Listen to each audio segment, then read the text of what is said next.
Hey guys, tonight we step quietly into a muddy courtyard somewhere in medieval Europe, where the air smells faintly of wet straw, horse sweat, and smoke drifting from a nearby kitchen fire. It's early morning, the kind where the sky is still a pale grey, and the cold seems to slip right through your clothes. In the distance, a bell rings softly from a stone chapel, calling sleepy villagers to prayer. And you've just discovered that becoming a knight is nothing like the heroic fairy tales promised. In fact, if you're being honest, you probably won't survive this, because tonight we're not a sensation within routing into glorious battle. Not yet. Right now, you're just a small child standing awkwardly in borrowed boots that are 2 sizes too big. So, before you get comfortable, take a moment to like the video and subscribe, but only if you genuinely enjoy what I do here. And while you're settling in, go ahead and leave a comment telling me your location and the local time where you are right now. I always enjoy seeing where in the world people are listening from. Now, dim the lights, maybe turn on a fan for that soft background hum, and let's ease into tonight's journey together. You are about 7 years old, which in the medieval world is apparently the perfect age to leave home. Your parents, who are minor nobles with big ambitions and very limited patience, have sent you away to the household of a powerful lord. The idea is simple. If you behave well, work hard, and survive the next decade without embarrassing anyone too badly, you might one day become a knight. But for now, you're something called a page. That sounds impressive, until you realize it mostly means you are the smallest, most replaceable worker in the castle. Your day begins before sunrise. A servant shakes you awake on a straw mattress that rustles loudly every time you move. The mattress is stuffed with dried grass, which occasionally pokes through the rough linen sheet. It smells faintly like a barn, which makes sense because the stables are only a short walk away.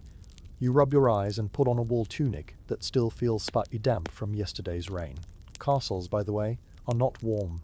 Despite what movies show, medieval castles are essentially giant stone refrigerators. Thick walls keep out invading armies, but they also trap cold air beautifully. Fires burn in large hearths, but the heat rarely travels far. Historians often point out that many medieval nobles actually preferred living in smaller manor houses because castles were so uncomfortable. You shuffle into the courtyard with the other pages. Some look nervous, some sleepy, and one boy looks like he's been crying quietly for at least an hour. Nobody says much. Your first job of the morning is helping in the Great Hall. Long wooden tables are being prepared for breakfast, and you and the other pages carry benches, wipe surfaces, and try not to knock over expensive goblets. The senior servant watches you carefully. If you spill something, you'll hear about it. Medieval etiquette is serious business. As a page, you're expected to learn noble manners. That means serving food gracefully, speaking politely, and memorizing complicated social rules about who sits where and who gets served first. Apparently, the order in which people receive bread is a matter of enormous importance. Historians still argue whether these rituals were mainly about respect or simply about reminding everyone exactly where they stood in the social hierarchy. Either way, you're learning quickly that the medieval world runs on strict rules. Breakfast itself isn't particularly exciting. Bread, porridge, maybe some cheese if the kitchen is feeling generous. Meat in the morning is rare unless you're very important. You are not very important. After breakfast comes training. Not night training. Not yet. First you learn basic physical skills, running errands, carrying buckets of water, cleaning equipment, helping older squires with their gear. This part of knight training is rarely mentioned in heroic stories, probably because future knight carefully scrubs mud off someone else's boots. Doesn't sound very dramatic. Still, it's important. Knighthood is expensive, and discipline begins early. You also spend time around horses. Lots of time. Knights rely heavily on war horses called destriers, which are powerful animals bred for battle, but they're also expensive and temperamental, which means they require constant care. So you learn how to brush them, feed them, and clean their stalls. A quirky little detail historians often mention is that medieval horses were usually smaller than modern horses. They weren't the towering animals we imagine today. Many were closer in size to large ponies. Still, when one snorts loudly beside you, it feels enormous, and occasionally terrifying. Later in the day, you practice something slightly more exciting, wooden weapon drills. You and the other pages hold small practice swords made of wood. An instructor demonstrates basic movements, how to stand, how to balance, how not to smack yourself in the head. You try your best, The sword feels heavier than you expected. Your arms start aching after only a few minutes. Some boys clearly enjoy this part more than others. One particularly enthusiastic page swings wildly and nearly knocks over a bucket of water. The instructor sighs the deep, exhausted sigh of a man who knows he will be correcting the same mistakes for the next 10 years. But little by little, you learn. Balance, control, patience. Real knights train for years before they ever see a battlefield. That's a mainstream historical fact, often forgotten in romantic stories. Becoming a knight typically takes over a decade of preparation. You will spend years first as a page, then as a squire, slowly learning the responsibilities of mounted combat, armor maintenance, horse care, and noble conduct. It's less like a quick promotion and more like a very long apprenticeship. As evening approaches, the castle quiets. Servants light candles in the great hall. Smoke curls lazily toward the dark wooden beams overhead. Somewhere outside, a dog barks once and then settles down. You help carry dishes after dinner. Your arms ache. Your feet hurt. And you're already realizing something important. Being a knight isn't about shining armor and heroic charges across golden fields. It starts with long days, cold mornings, strict discipline, and a lot of chores no one writes songs about. But this is only the beginning, because tomorrow, and the day after that, and the day after that, the training continues. And eventually, if you survive long enough, you'll become something new. A squire, which, as you're about to discover, is even harder. Morning arrives without ceremony. No triumphant trumpet. No heroic music swelling as you rise to greet the day like the noble warrior the legends promised. Instead, dawn creeps in through the narrow slit of your chamber window, dragging cold grey light across the straw-stuffed mattress beneath you. You wake stiff, sore, and vaguely sticky. Your shoulder aches where yesterday's training bruised it. Your neck protests the moment you lift your head. And somewhere beneath the wool blanket, a determined flea reminds you that medieval bedding is less luxurious nightly chamber and more shared ecosystem. You scratch absent-mindedly. The reality of your life as a medieval knight, at least the beginning of it, looks very little like the heroic painting centuries later would portray, because before you become a knight, you are something else entirely, a servant. At around age 7, noble-born boys are typically sent away from home to live in the household of another lord. This stage is called becoming a page, and despite the romantic name, your job description includes a lot less sword fighting and a lot more carrying things. You fetch water, you clean weapons, you help dress armored men who barely acknowledge your existence. You learn etiquette, how to bow properly, how to address nobles, how to remain silent unless spoken to, and perhaps most importantly, you observe. Historians generally agree that this stage was crucial. Watching experienced warriors, listening to their conversations, and absorbing the rhythms of court life slowly shaped young boys into the social creatures knighthood required. Because being a knight isn't just about fighting, it's about belonging to a social class. And social classes in medieval Europe are complicated. Above you sits the king. Beneath him, powerful lords. Beneath them, lesser nobles. Beneath them, knights. Beneath knights, everyone else peasants, labourers, craftsmen. The system holding all this together is called feudalism, a political and economic structure where land equals power.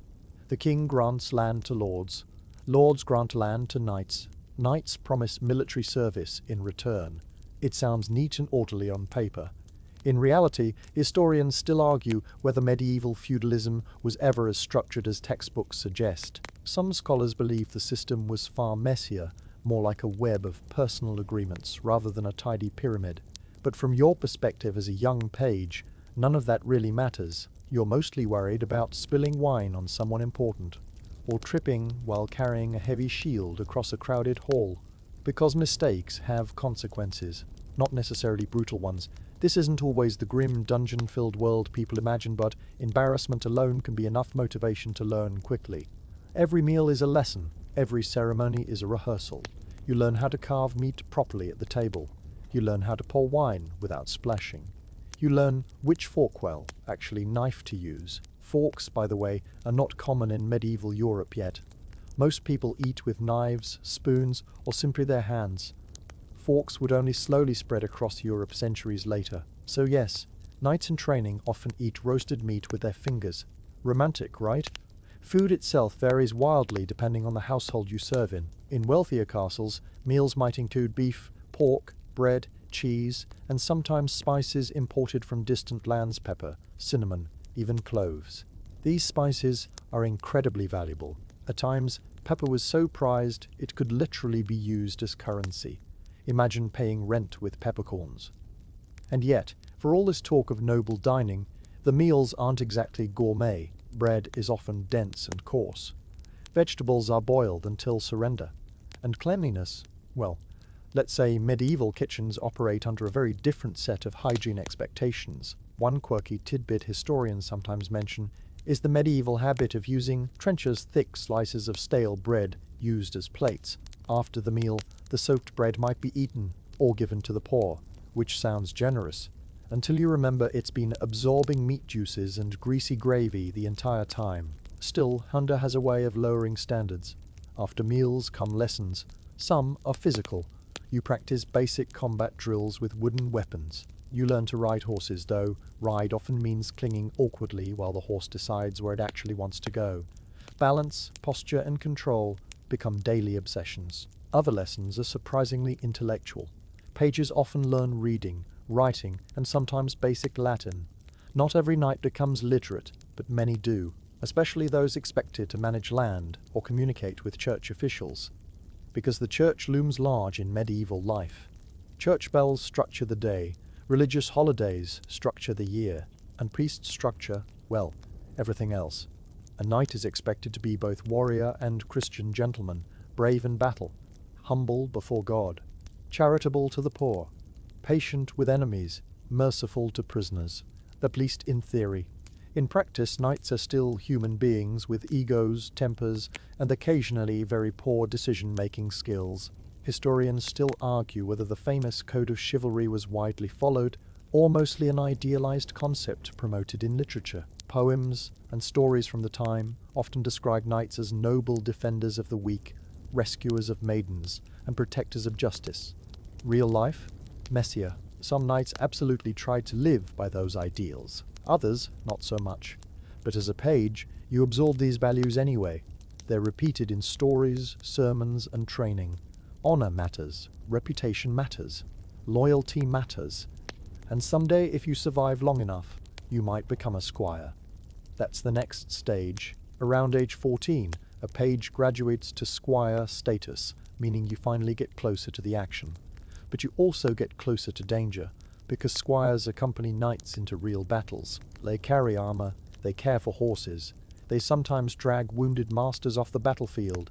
Occasionally they fight, which is a sobering thought considering you're barely a teenager. But for now, you're still a page, still learning, still watching the older warriors move through the courtyard with the confidence you hope to someday imitate, still practicing sword swings that feel far less graceful than the heroic ones in the songs. And as evening settles over the castle again, you realize something quietly unsettling. This path you're on, this long, exhausting training, this life of bruises, etiquette lessons, and endless chores. It might take 14 years before you're even allowed to call yourself a knight, and even then, you still have to survive the battles, which, as you'll soon learn, is where the real illusions begin to crumble. You're older now, not older in the comfortable, dignified way legends like to imagine, where a young warrior suddenly blossoms into a confident hero overnight, but older in the very real, slightly awkward way of someone who has spent years growing into armor that still doesn't quite fit. Your voice has deepened, your shoulders have broadened, and the people around the castle have stopped calling you boy. You are now a squire, which sounds impressive until you realize the job description is still about 80% chores and 20% danger. The difference now is whose chores you do. As a squire, you're assigned directly to a knight. Not just any knight, but a specific warrior you serve day and night. Think of it as a strange mix between apprentice, assistant, valet, and occasionally emergency battlefield medic. Your day begins early, very early. Before sunrise, you're already awake, checking equipment that weighs more than you did when you first arrived here as a page.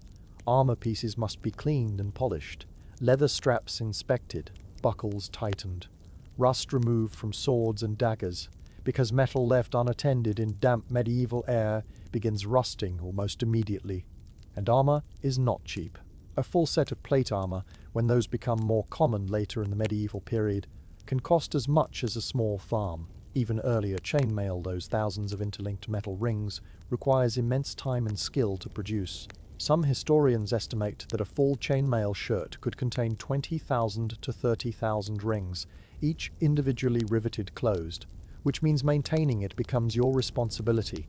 You oil the metal, you scrub away dirt, you untangle bent rings, and while you're doing that, your knight might still be asleep, which is fine, because if your knight wakes up and his armor isn't ready, that reflects poorly on you. And in medieval society, reputation spreads quickly. Once the equipment is ready, the next task is the horse. Now horses in knightly culture are not just transportation, they're status symbols, weapons, and expensive investments all at once. A true warhorse, often called a destrier, is powerful, trained, and very expensive. Despite the massive horses often shown in movies, many medieval warhorses were actually closer in size to modern riding horses rather than gigantic draft animals. Still strong, still intimidating, just not quite the towering beasts Hollywood likes to imagine. Historians still debate exactly how large these horses were, because surviving skeletal remains suggest they were somewhat smaller than the myth. But make no mistake, when armored riders charge together, even smaller warhorses create terrifying momentum. For now, though, your job isn't charging into battle. Your job is brushing the horse, cleaning its hooves, feeding it oats, checking its tack, and trying not to get kicked, because horses, like people, occasionally wake up grumpy. After the morning preparations come training drills, and this is where the fantasy of knighthood starts to look slightly more believable. You train with swords, you train with spears, you train with spears, you train with shields. But the most important skill, the one that defines a knight above all others, is learning to fight on horseback. Mounted combat changes everything. A knight's power doesn't come from swordplay alone. It comes from the combination of horse, armor, and lance. The lance is essentially a long spear designed for charging enemies. In tournaments and sometimes in battle, knights lower the lance under their arm, aim it forward, and rely on the speed and weight of the horse to deliver impact. The physics of it are simple. Horse plus armored rider plus speed equals a tremendous amount of force. It's one of the reasons knights dominated European battlefields for centuries. Of course, mastering this technique takes years. Your early attempts involve wobbling dangerously in the saddle, while trying not to drop the lance. Your horse senses your lack of confidence immediately. Horses are like that. Calm riders create calm horses. Nervous riders create chaos. And you, unfortunately, are often nervous. Still, improvement comes slowly. Day after day you practice. Charging wooden targets, swinging swords at straw dummies, blocking blows from training partners who are just as tired and bruised as you are. Sometimes tournaments are organized inside the castle grounds for training purposes. These early tournaments are less like the elaborate spectacles we imagine, and more like rough practice fights called melees. Groups of knights clash together in chaotic mock battles. Rules exist, but they're flexible. Bruises are common. Broken bones happen. Occasionally someone gets seriously hurt, because even practiced weapons can cause damage. Yet tournaments will later evolve into elaborate events filled with pageantry, colorful banners, cheering crowds, and ceremonial jousting. In some cases, tournaments become so violent that kings try to ban them. Yes, really. The church also occasionally criticizes tournaments, arguing they encourage pride and unnecessary violence. Historians still debate how effective these bans were, since knights seem to enjoy tournaments far too much to give them up entirely. For squires like you, though, tournaments represent opportunity. If your knight performs well, his reputation grows. And if his reputation grows, yours might too. But training is only part of your life. The other part involves following your knight almost everywhere. You attend feasts. You travel between castles. You deliver messages. You help him dress in armor before important events, which, by the way, is not a quick process. Putting on a full set of armor can take 15 to 30 minutes, sometimes longer, depending on the complexity. Straps must be tightened, pieces layered in the correct order, helmets fitted securely. And throughout all of this, your knight is relying on you, A poorly secured strap could come loose in battle. A loose helmet could shift at the worst possible moment, so you learn attention to detail. Eventually, you even learn small battlefield skills. How to hand your knight a fresh weapon, how to bring him water, how to pull him away if he's wounded, and perhaps most important, how to stay alive. Because squires sometimes accompany knights into real combat. You might not be leading the charge, but you're still close enough to hear the clash of steel, close enough to smell sweat, mud, and fear, close enough to realize something uncomfortable about the romantic idea of knighthood. The glory mostly happens after the battle, when poets start writing songs. During the battle itself, it's loud, confusing, and very, very dangerous. Still, you continue training. Years pass. Your muscles grow stronger, your confidence grows steadier, and slowly, the people around the castle begin to look at you differently.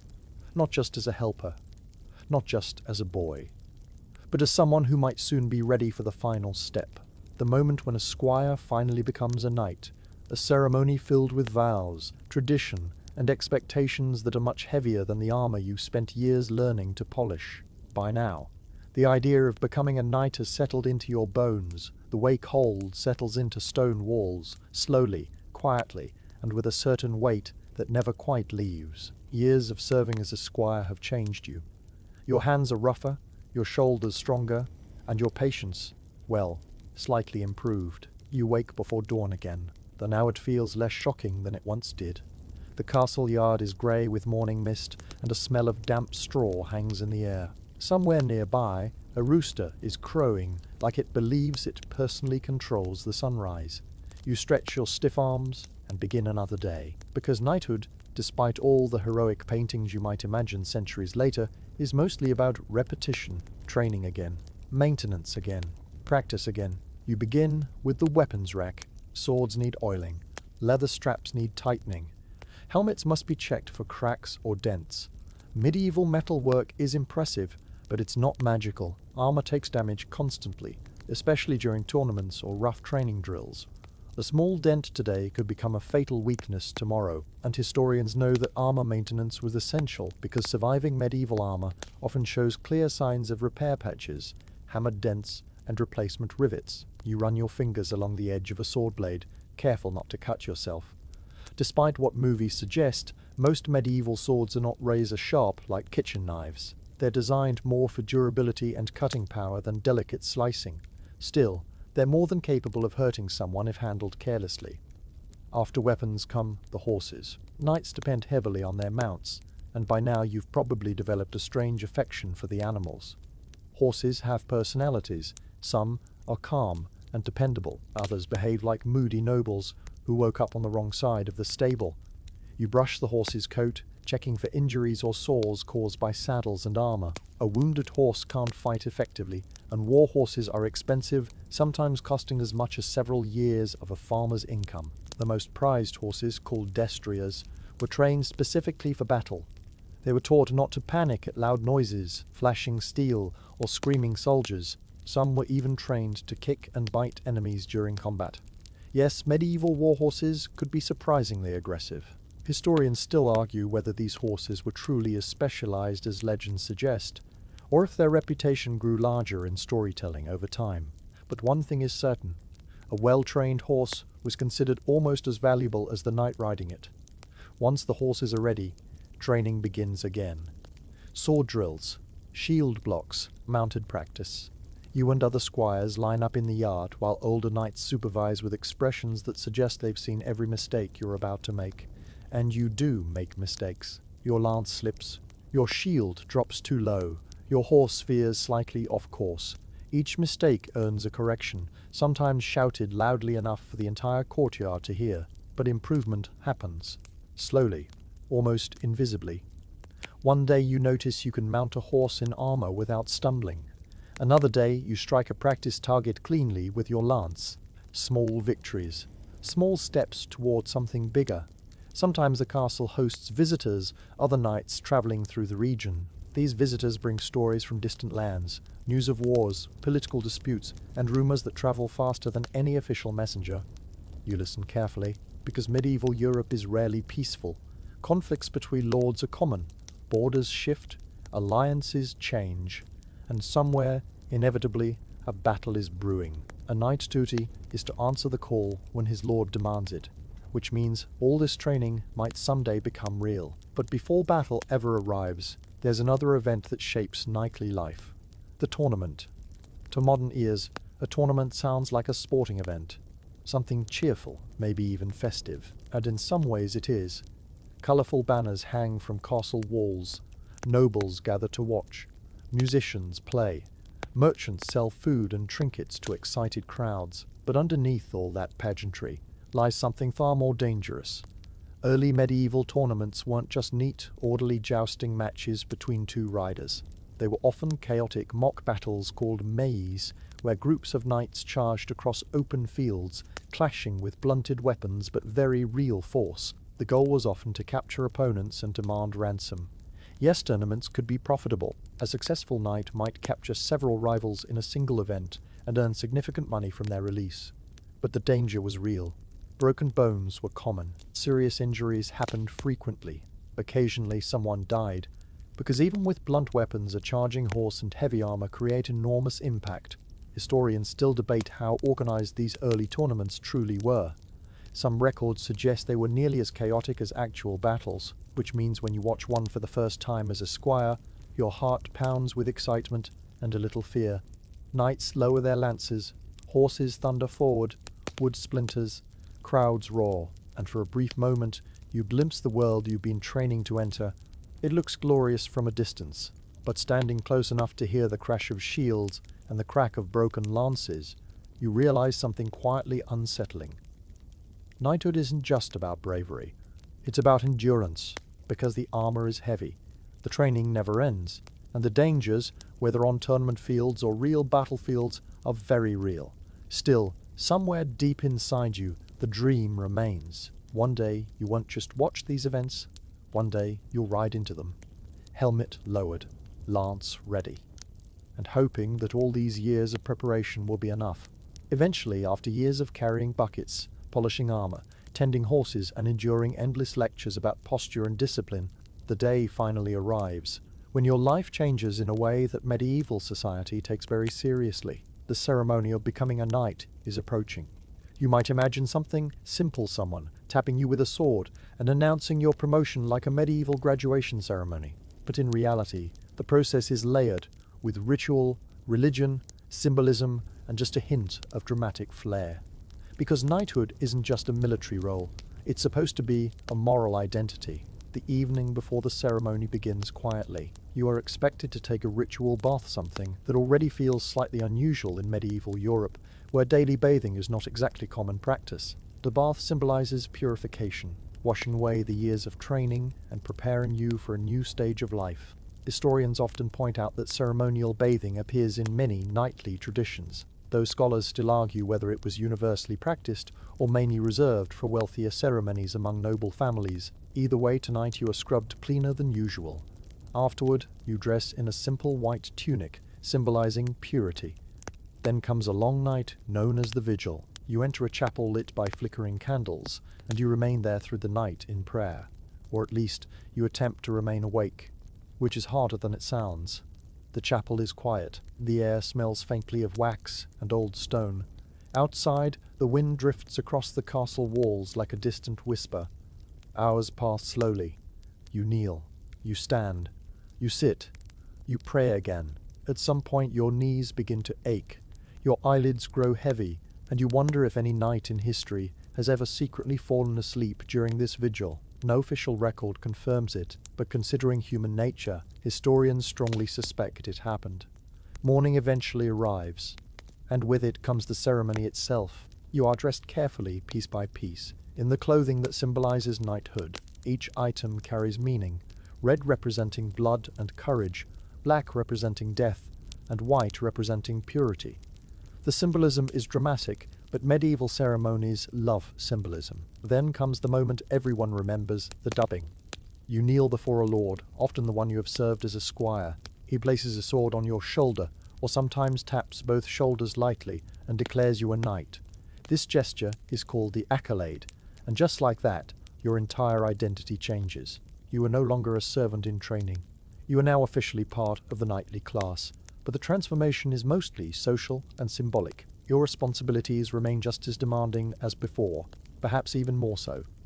Now you must live according to the ideals of chivalry. Chivalry sounds romantic today, like something involving poetry, noble quests, and rescuing people from towers. In reality, the code of chivalry is a messy mixture of battlefield loyalty, religious duty, and aristocratic etiquette.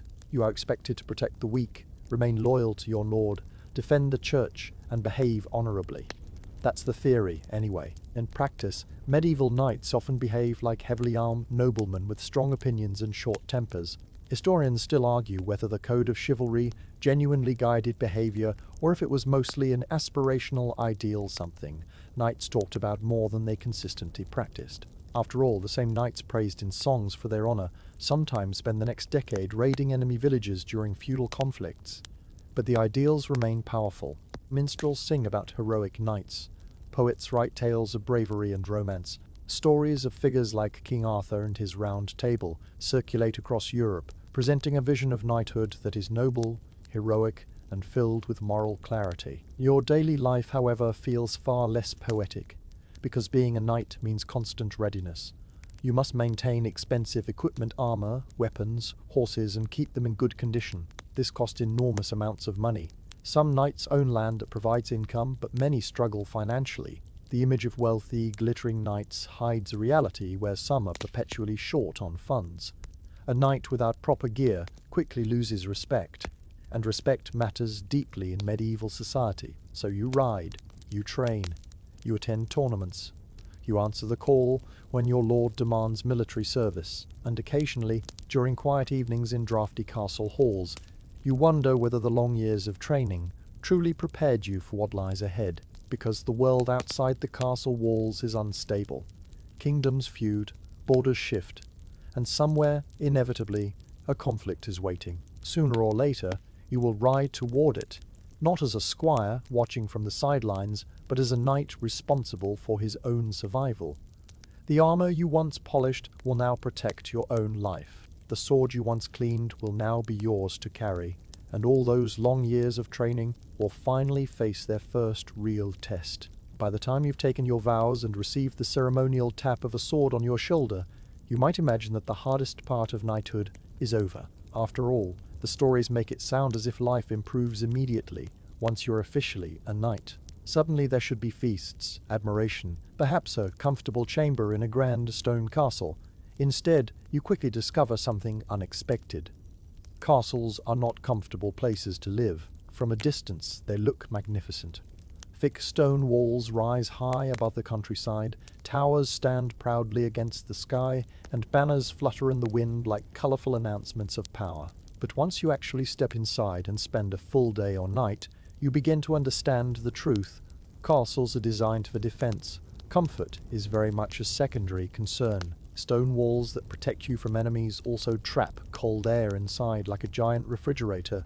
During winter, the interior of a castle can feel only slightly warmer than the outside world. Fires burn constantly in great hearths, but the heat rarely spreads far. You sit near a fire and your face feels warm, while your back remains icy cold. Drafts slip through narrow windows and under heavy doors. Smoke from fireplaces drifts lazily toward the rafters, leaving the air thick and slightly irritating to breathe. Over time, that smoke stains the ceiling beams, a permanent shade of dark brown. The floors are usually covered with rushes, bundles of dried grass, or reeds scattered across the stone. In theory, they help insulate the floor and absorb spills. In practice, they slowly collect crumbs, dirt, spilled ale, and the occasional unpleasant surprise from castle animals. Historians often point out that castles were surprisingly busy places. They weren't quiet fortresses with only a handful of residents. A typical castle might contain dozens or even hundreds of people: servants, guards, cooks, stable workers, craftsmen, soldiers, and of course the noble household itself. All of them share the same enclosed space, which means the castle can get crowded. Noise echoes constantly through the halls. Horses clatter in courtyards. Metal tools ring against stone. Servants rush through corridors carrying baskets, barrels, or stacks of firewood. Somewhere nearby, a blacksmith is hammering away at armor repairs. And of course, Knights themselves are rarely quiet individuals. Meals happen in the great hall, the central gathering place of the castle. Long wooden tables stretch across the room, illuminated by flickering torchlight. When food arrives, it's usually hearty but repetitive bread, roasted meat, thick stew, and sometimes cheese or vegetables if the season allows. Forks, interestingly enough, are not commonly used in much of medieval Europe. You eat mostly with your hands. Bread often doubles as a plate. Large slices known as trenchers hold meat or stew until they soak through. Once finished, the bread might be eaten, or sometimes given to servants or the poor. It's practical, if slightly messy. One mainstream historical fact often surprises modern listeners. Many castles had very limited private space. Even nobles sometimes shared sleeping chambers with attendants or family members. Privacy, as we think of it today, barely exists. Your sleeping arrangements might involve a wooden bed frame with ropes stretched across it, topped by a mattress stuffed with straw or feathers. Blankets are thick, but not always enough to keep out the winter chill. And if you imagine falling asleep peacefully in a silent stone tower, well, that's unlikely. Castles are noisy at night. Wind howls against towers. Doors creak. Footsteps echo through corridors as guards patrol the walls. Somewhere in the distance, a horse shifts in the stable, or a servant stirs the fire. Then there are the animals. Cats roam freely to control mice. Dogs wander the halls beside their owners.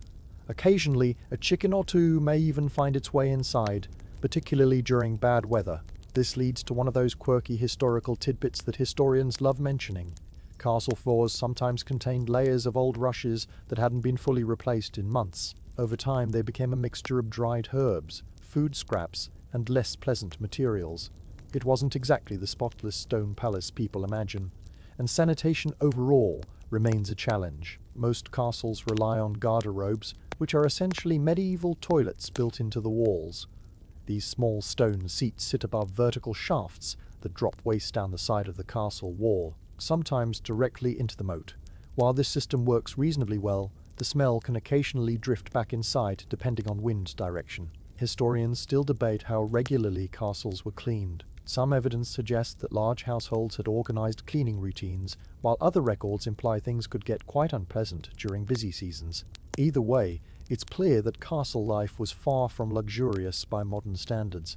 Yet despite these inconveniences, castles remain the center of knightly life. This is where feasts happen after successful campaigns. This is where lords hold councils and decide matters of war or politics. And this is where knights gather to discuss tournaments, rivalries, and rumors from distant lands. One evening, you sit near the hearth with other knights, the firelight dancing across polished armor and wooden beams overhead. Someone tells a story about a legendary warrior from centuries past, perhaps Charlemagne, whose paladins supposedly embodied the perfect ideals of chivalry. Whether those stories are entirely true is another matter.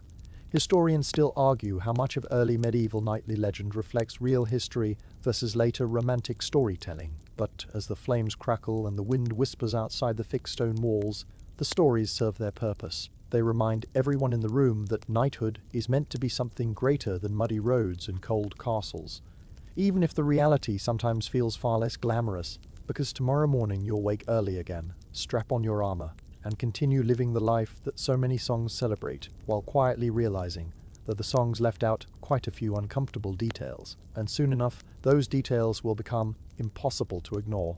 The first thing you notice is the weight. Not the noble, heroic weight of legend, but the slow, relentless heaviness pressing down on your shoulders as you pull on yet another layer of gear. Chainmail first, a padded gambeson underneath that already feels like wearing a thick winter blanket in the middle of summer. Then pieces of plate armor strapped over joints and limbs. By the time you're done, you're carrying somewhere between 20 and 30 kilograms of metal. And the sun hasn't even risen yet. You try taking a few steps. The armor clinks and groans like an annoyed old cupboard. Your shoulders hunch slightly under the weight, and your knees feel like they're negotiating with gravity every time you bend them. People today often imagine medieval knights as slow, clumsy metal statues, but that's not entirely fair.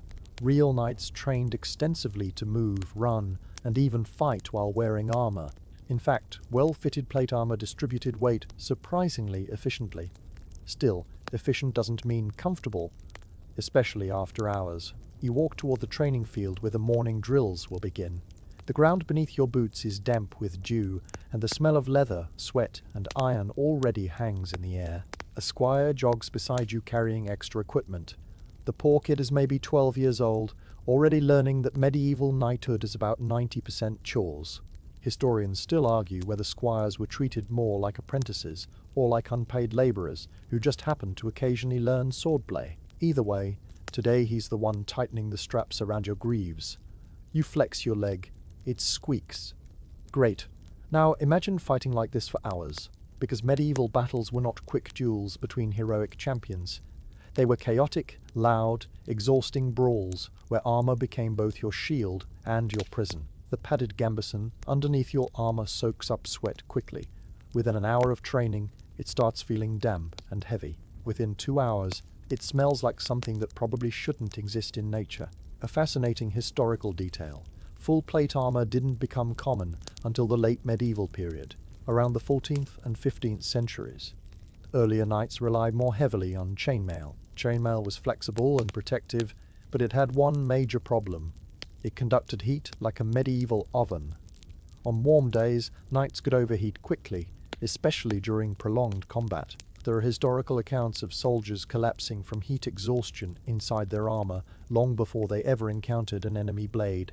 You test your sword grip while shifting your stance. The metal gauntlets make everything awkward. Your fingers move like they're wearing stiff kitchen gloves, and yet you're expected to swing a sword with precision. No pressure. Across the field, a group of knights begins practicing mounted combat. Horses snort impatiently, while armored riders struggle to climb into the saddle without looking like overturned turtles. Fun fact, despite the jokes, a knight in full armor could actually get up from the ground on his own.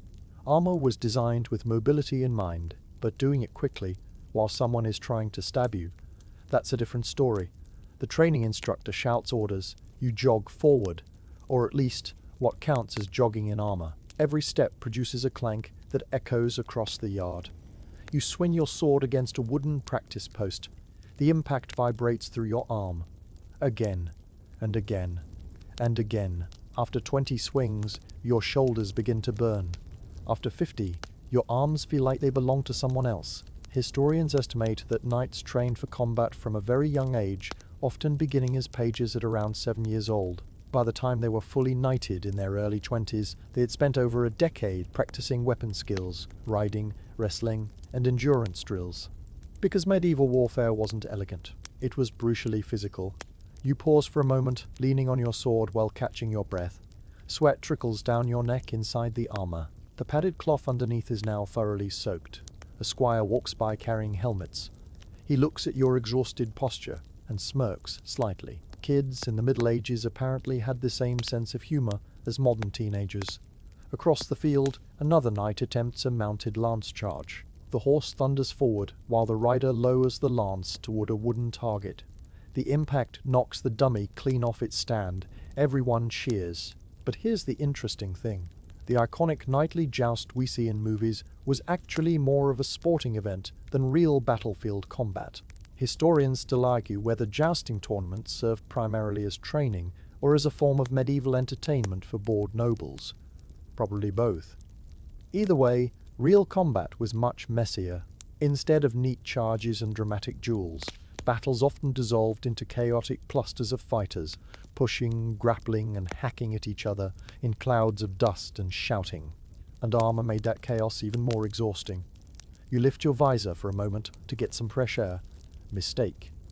Immediately, the smell hits you. Sweaty gambesons, horse manure, oiled leather, and whatever mysterious substance medieval people used to clean armor. It's powerful. A quirky historical tidbit. Some knights reportedly stuffed herbs like lavender or rosemary inside their helmets to mask the smell during long campaigns. Essentially, the medieval version of car air fresheners.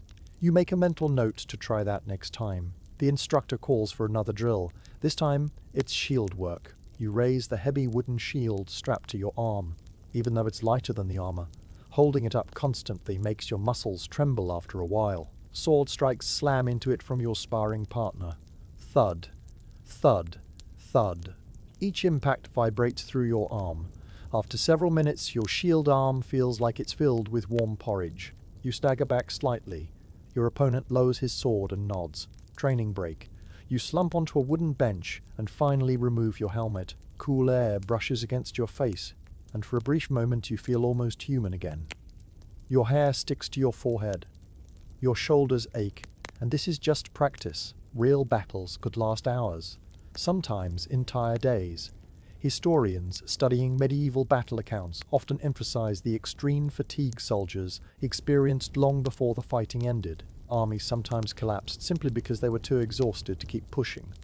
You stare across the training yard while sipping from a wooden cup of lukewarm water. Somewhere in the distance, a bell rings from the castle tower.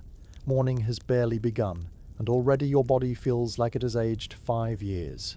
So the next time someone imagines knights as unstoppable heroes gleaming in perfect armor, you'll remember the sweat, the weight, the smell, and the slow realization that being a medieval knight was less like starring in an epic fantasy and more like spending your entire life inside a very heavy, very noisy metal gym membership with no cancellation option. By midday, the castle courtyard has turned into something between a training ground and a slow-motion endurance test. The sun climbs higher, and the metal plates around your shoulders begin absorbing heat like a collection of very unfriendly frying pans. You adjust your helmet slightly, hoping for a breeze. No breeze arrives. Instead, your squire appears again carrying a bundle of lances that look suspiciously heavier than they did this morning. He hands you one. You immediately regret accepting it. A proper knight's lance can reach around 3 to 4 meters long. Holding it steady while riding a horse requires a surprising amount of upper body strength, especially when the weapon is balanced awkwardly toward the front.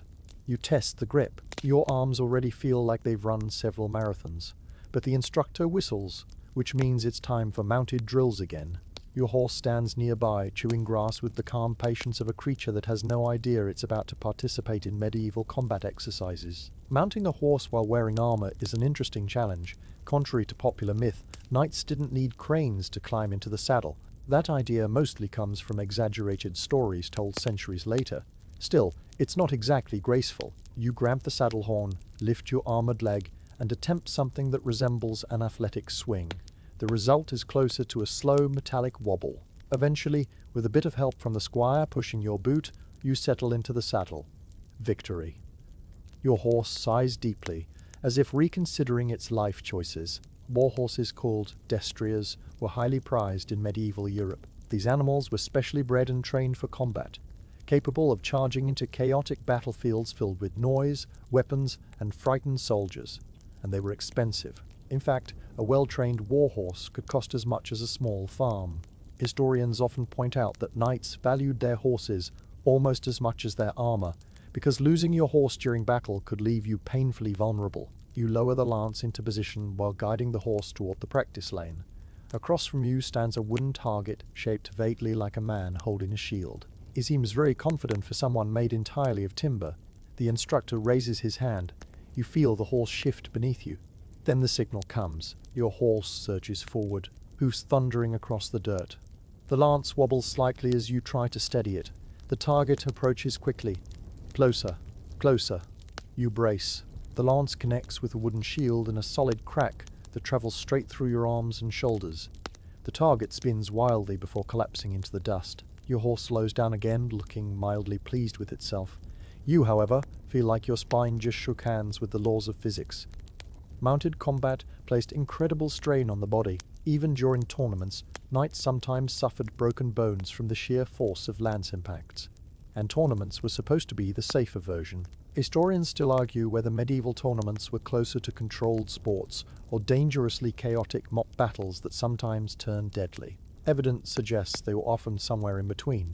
In early tournaments, knights sometimes fought in large group melees where dozens of riders clashed across open fields. Imagine medieval bumper cars, but with swords. You circle the yard for another pass while adjusting your grip. Sweat trickles down your back again. The padded gambeson underneath your armor now feels like a damp mattress strapped to your torso. Across the training ground, another knight loses control of his.